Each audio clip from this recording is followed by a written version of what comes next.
Today, sa Power ng Pinoy. She's a living proof that a Filipino brand of hard work, discipline, and faith can go a long way. Even though that I'm smaller, then I'm a little bit more shorter than most of the professionals, I think having a good mentality going to the tennis court is probably the most important thing somebody can have. Sila ang tinaguriang Bryan brothers of tennis.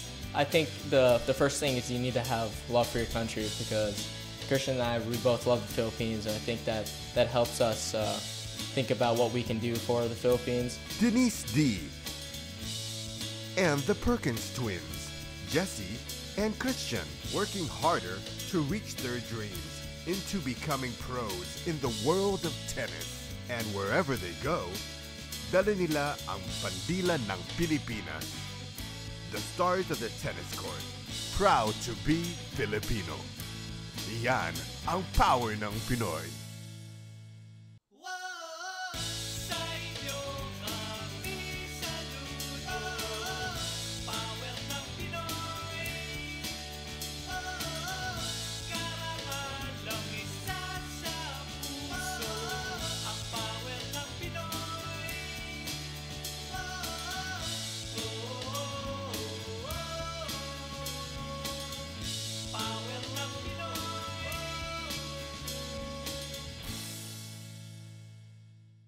Welcome to Power ng Pinoy.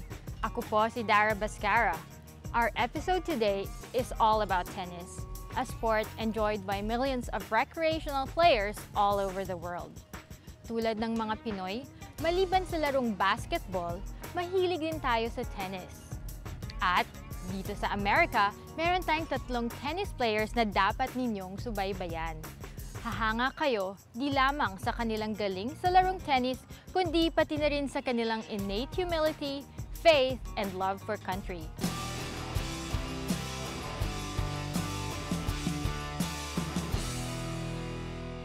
And once I create my goals, I sort of work my schedule around that and try to follow them and pursue them.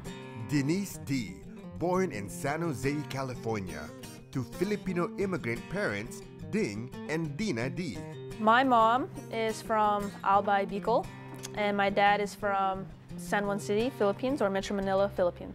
My parents migrated because they want to give their children and themselves new opportunities to help them grow and help their children grow. When she was a teenager, she lived in the Philippines competing in major Filipino tennis tournaments. In fact, she even represented the Philippines in the Southeast Asian Games and the Tennis Fed Cup. Representing the Philippines at Fed Cup play is a big honor. I think I would work my heart out to play for the Philippines, and I've always have since the last 5 years. As a child, mahilig na daw talaga sa sports si Denise. Pero when she was 2 years old, talaga nakita ko na talagang athletic siya, kasi pag nagpupunta kami sa mall, nakakita siya ng bola, talagang pinaglalaro niya, kinukuha niya at pinaglalaroan niya. From tetherball to basketball, tap dancing to taekwondo, all around si Denise pagdating sa sports. Bukod sa sports, makwento din ang ating tennis star. Si Denise daw ang radyo ng pamilya. Kasi after na nagsalita siya, talagang salita siya ng salita. Sabi nga nila, always grinding daw. Always grinding, tulad ng larong tennis, where you have to be sharp and ready to take those powerful strokes. When I was small, my uncle, Tito Jess, he loved tennis. He played recreationally for a very long time, and he introduced me into hitting some couple balls just for fun instead of just sitting in the fence. And after that, I loved it. So that's how it all started. Ang isa sa mga tennis players na hinahangaan ni Denise ay ang Swiss international tennis player na si Roger Federer. For Denise Dee, talent alone is not enough to make it as a tennis star.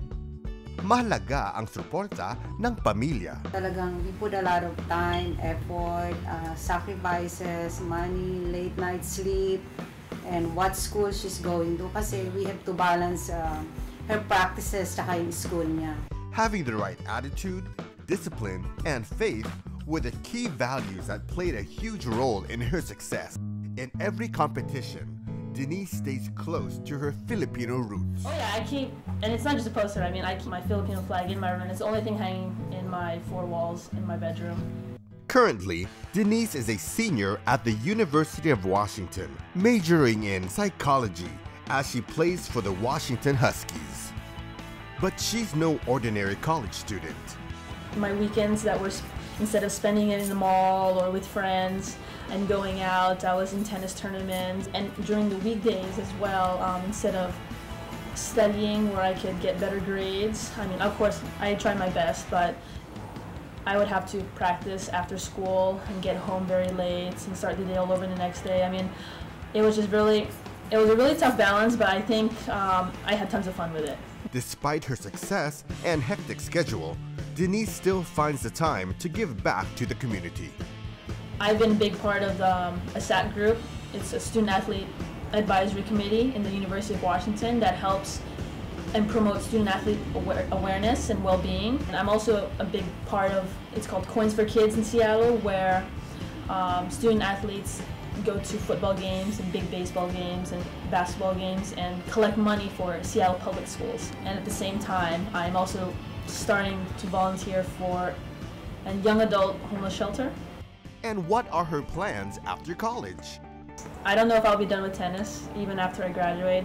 I might do some coaching, I might even do sports psychology and help tennis players out in the future. So I think I definitely want to stay around tennis for the most part, and I might even play afterwards professionally if I can. Denise Dee, small but terrible in the tennis court.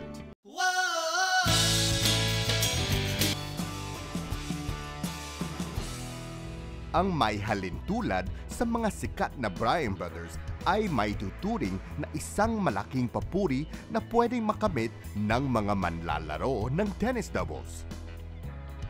Si Jessie Tarney ay right-handed tulad ni Mike, at si Christian Dale ay left-handed na gaya ni Bobby. Ang Bryan brothers ay kabilang sa kanilang role models. And the fact that they're the #1 tennis team in the world, that's what we're striving to be, and I think they serve as a good role model for us.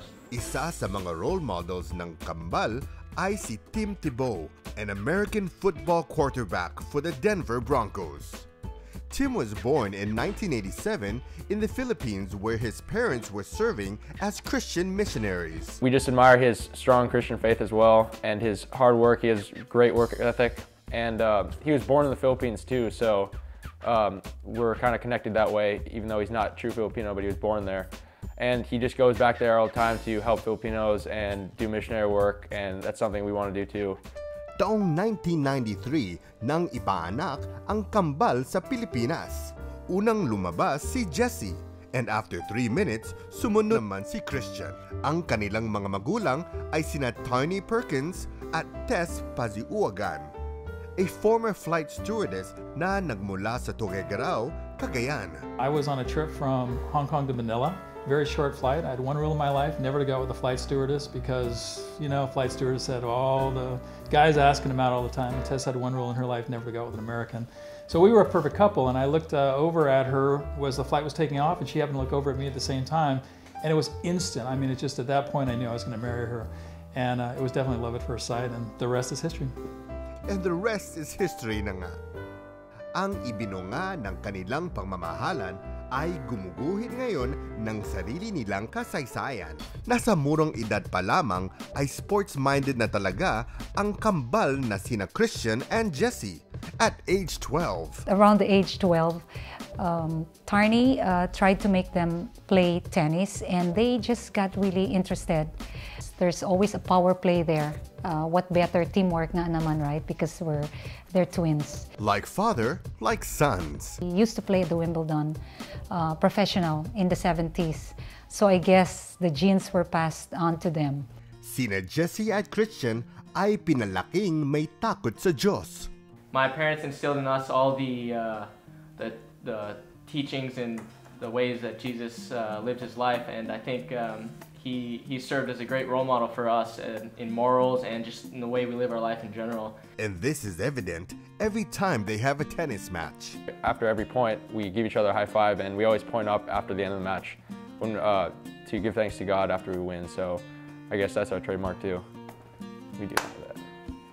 Sa totoo lang, since bata pa sila, we already instilled in them to be responsible and helpful kids. And they show great respect to the elders. Isang katangihan na hinahangaan ng mga magulang sa kanilang mga anak. Their respect for the elderly is unbelievable. My mom recently passed away, and both Jess and Christian went through the process of that. And as she was sort of going down, they were hugging her and kissing her and telling her how much they loved her. But it's the same deal when they go back to the Philippines.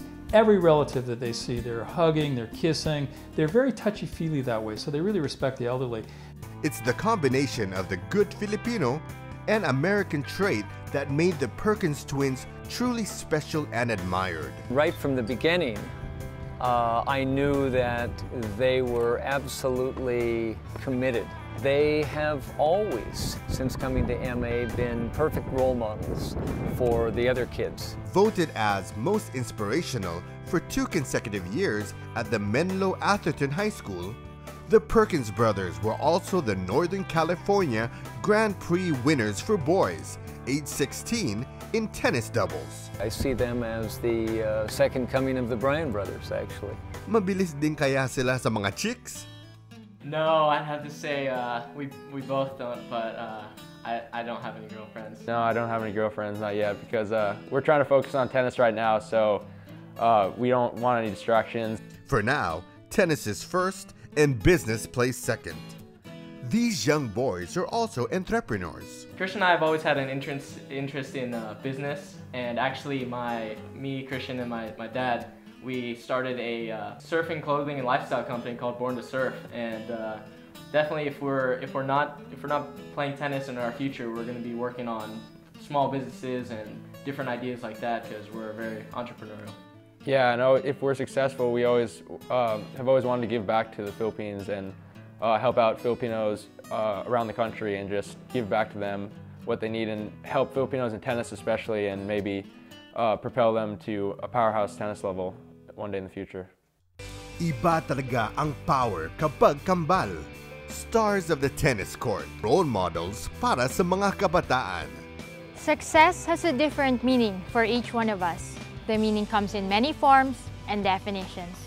For Denise Dee and the Perkins brothers, success is giving their best to be great in what they do most, tennis. At sa bawat hampas ng kanilang mga raketa ay ang mithiing magtagumpay para sa bansang Pilipinas. Know more about our guests today by visiting our website and Facebook. And that's our show for today. See you next week. And always remember, we can all be successful in the land of the free. Just plan ahead, pray hard, and work even harder. At kapag ikaw ay nagtagumpay, tulungan mo ring magtagumpay ang kapwa mo. Yan ang power ng Pinoy.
Yan ang power ng Pinoy.